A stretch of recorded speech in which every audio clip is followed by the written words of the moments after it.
शिक्षा के प्रति अनुराग पैदा हुआ है। और विशेष तौर पर विद्यापति जी के जन्म स्थान पर हम आए हैं इस धरती को प्रणाम करने के लिए कि हम लोगों को इसी तरह से प्रेरणा मिलती रहे और बिहार के लोगों को और बिहार को आगे बढ़ाने का काम हम सब करते रहे। आज शिक्षा के प्रति अनुराग पैदा हुआ।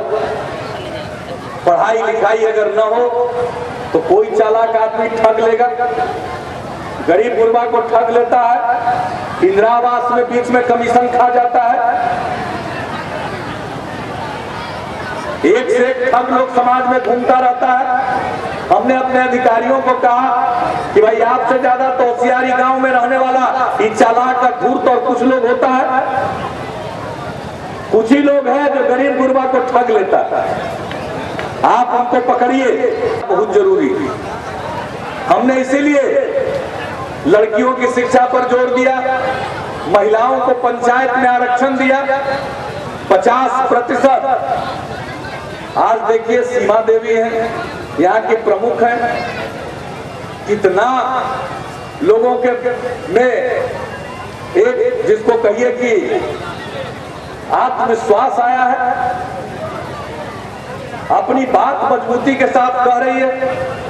लोग सोचते थे कि महिला बन जाएगी क्या होगा, अरे हमारी आधी आबादी है, आधी आबादी की बुद्धि लगती ही नहीं थी निर्माण में, समाज को बनाने में। अब तो पुरुष स्त्री सबकी बुद्धि लगेगी, समाज और तेजी से आगे बढ़ेगा। तो महिलाएं आगे आ रही है, लेकिन हमने देखा कि भाई ये जो निरक्षरता है ये हमारा शत्रु है, इसलिए हमने विशेष कार्यक्रम चलाया, अक्षर आंचल योजना। 40 लाख महिलाओं को साक्षर बनाने के लिए हमने अक्षर आंचल योजना की शुरुआत की। आज इस कार्यक्रम में भी अक्षर आंचल योजना से जुड़ी हुई महिलाएं आई हैं और सबने पढ़ना लिखना सीखा है। हम विश्वास यात्रा में न जाने कितने अक्षर आंचल केंद्र पर हमने जाकर उन लोगों से बातचीत की। जब वो पढ़ेंगी, जानेंगी कि कौन सी योजना उनके लिए बनी है, तो कोई उनको ठग नहीं पाएगा, उनको गुमराह नहीं कर पाएगा, उनका शोषण नहीं कर पाएगा। इसलिए पढ़ना बहुत जरूरी है। तो इस पवित्र भूमि पर हम आप सबका आह्वान करते हैं कि घर में बेटा हो या बेटी, सबको स्कूल जरूर भेजिए, पढ़ाइए जरूर, पढ़ाइए। और अब क्या दिक्कत है, बच्चा या बच्ची तीसरे क्लास में पहुंचे तो हम तीसरा चौथा पांचवा में उसको कपड़ा के लिए पैसा दे रहे हैं, उसको वस्त्र के लिए पैसा मिलेगा, पोशाक के लिए मिलेगा। लड़की है तो छठा सातवां आठवां में भी उसको पोशाक के लिए पैसा मिलेगा। और लड़का हो या लड़की 9वीं क्लास में पहुंचेगा तो उसको साइकिल खरीदने के लिए पैसा मिलेगा। तब तो सब इंतजाम किया। अब यही नहीं, हम तो आंगनबाड़ी केंद्र पर भी बहुत गए, हमने देखा ये बहुत अच्छा कार्यक्रम, इसको ठीक से चलाना।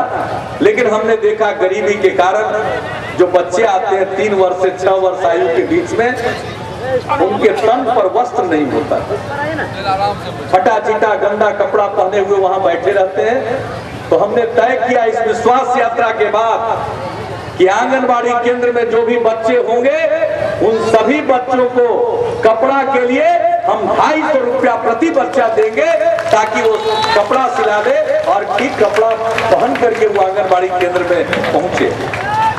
तो शुरू से लेकर के पूरे शिक्षा का इंतजाम कर रहे हैं। इसलिए सबको पढ़ाइए, पढ़ना सबसे ज्यादा जरूरी है। तो आज यहाँ पर आकर के मुझे आपसे मिलकर बहुत खुशी हुई। और अब तो विद्यापति उत्सव का भी कार्यक्रम चलेगा, आप उन सब चीजों में भाग लेंगे।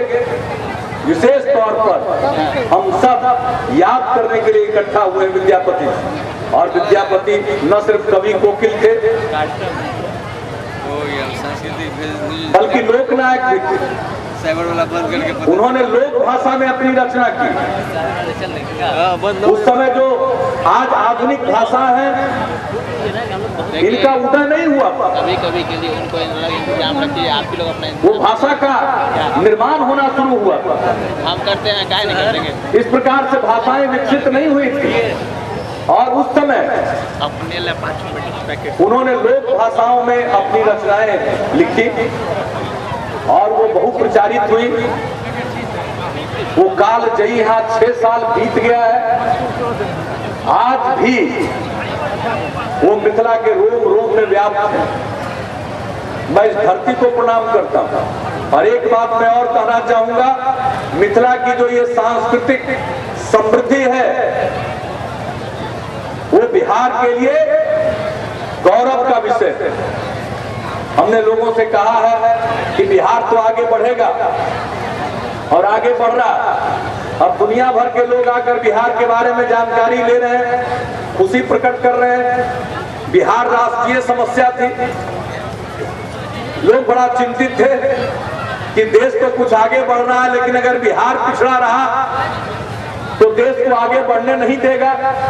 इसलिए लोग चिंतित रहते थे बिहार की हालत को देखकर। लेकिन आज देश भर के लोग खुश हैं। बिहार के लोग तो महसूस कर रहे हैं, देश के लोग खुश हैं कि बिहार आगे बढ़ रहा है, दुनिया भर के लोग खुश हैं। विश्व बैंक की एक रिपोर्ट प्रकाशित हुई थी, उसमें लिखा गया था कि बिहार इतना पिछड़ा है कि अगर बिहार एक स्वतंत्र देश होता तो दुनिया का 6 सबसे अधिक पिछड़े मुल्कों में से एक होता था। हम इतना पीछे थे, अब आगे बढ़ रहे हैं, आगे जाने की कोशिश कर रहे हैं। आपके सहयोग और आपके समर्थन के बल पर हमने काम करने की कोशिश की है। लेकिन ये जो बिहार आगे बढ़ रहा है, इसका श्रेय मुझको नहीं जाता, इसका श्रेय आपको जाता है। ये जो समाज में आपने शांति का वातावरण कायम किया, प्रेम का, भाईचारे का, एकजुटता का, यही वातावरण कायम रहना चाहिए। हिंदू मुस्लिम एकता का, विभिन्न जातियों के बीच में, चाहे ऊंची जाति के लोग हों, पिछड़े वर्गों के लोग हों, अति पिछड़े वर्ग के लोग हों, दलित समाज के लोग हों, महादलित समाज के लोग हों, आदिवासी हों, स्त्री हों, पुरुष हों, सबके अंदर बिहार को बदलने की इच्छा पैदा हुई। और ये सबसे बड़ी बात, पहले झगड़ा होता था, अब झगड़ा नहीं होता। पहले एक दूसरे के प्रति अविश्वास था, आज अविश्वास नहीं है, विश्वास है। पहले गांव में भी कोई छोटा मोटा विवाद होता था तो आपस में बात नहीं हो पाती थी, आज संवाद होता था।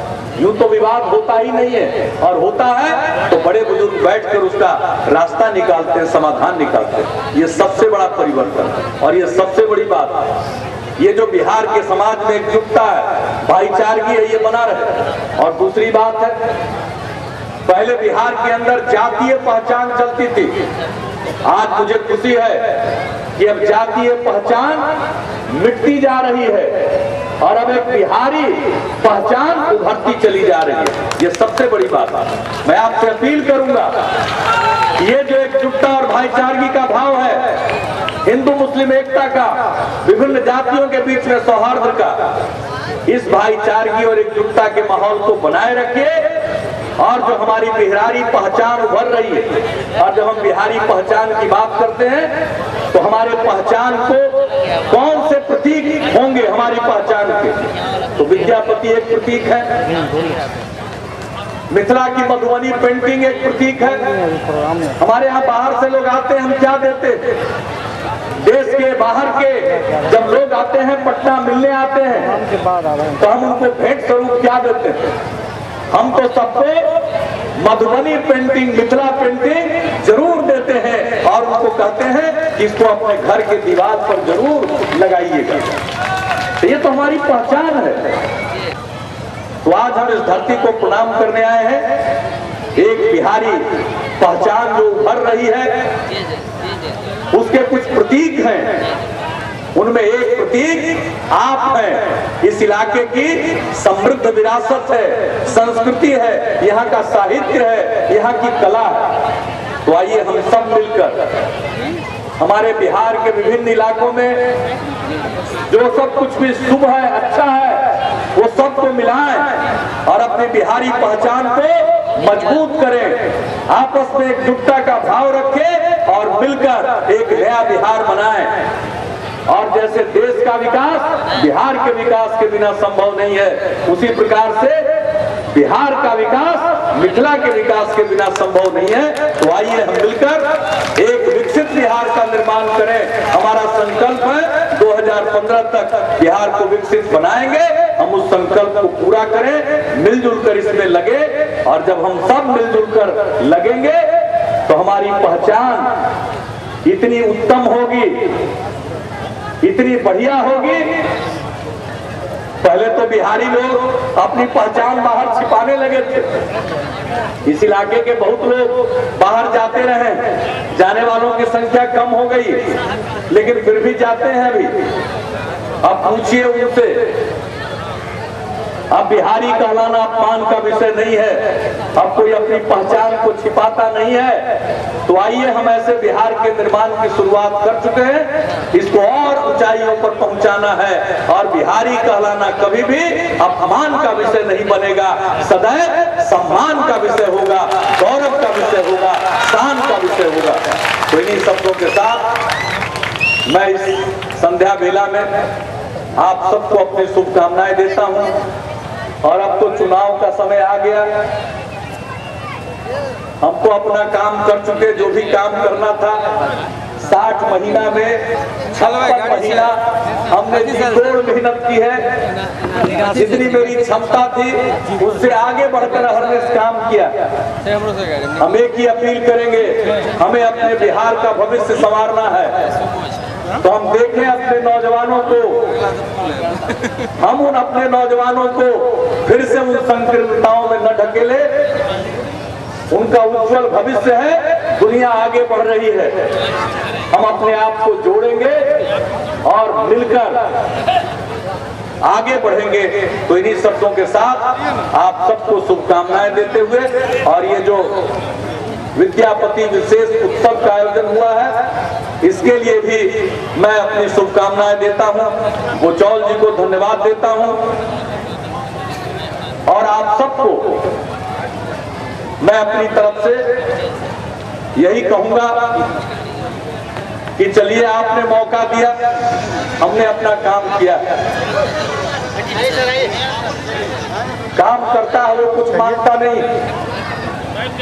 हमने तो निस्वार्थ भाव से सेवा की है। आपको करना है, हमारे साथ तो आप लोगों ने 5 साल का इकरारनामा किया। आपने जितना सोचा नहीं था उससे ज्यादा हमने काम करने की कोशिश की है। अब ये तो आप पर निर्भर करता है कि इसके आगे इस एग्रीमेंट को, इकरारनामा को जारी रखिएगा। तो हम इसी प्रकार से आपकी खिदमत और आपकी सेवा करते रहेंगे और मिलजुल करके बिहार को बुलंदियों पर ले जाएंगे, इतनी ऊंचाइयों पर ले जाएंगे कि आज कोई उसकी कल्पना नहीं कर रहा। दूसरे लोग देखेंगे और बिहार की तरक्की को देखकर दांत तले उंगली दबाएंगे। तो इन्हीं शब्दों के साथ अब आपको और विलंब करना मेरे लिए उचित नहीं है। जो विशेष उत्सव और सांस्कृतिक कार्यक्रम है, आप उसके भी भागीदार बने, उसका भी आनंद लें। इन्हीं शब्दों के साथ मैं आप सबको धन्यवाद देते हुए अपनी बात को ये समाप्त करता हूँ। जय हिंद।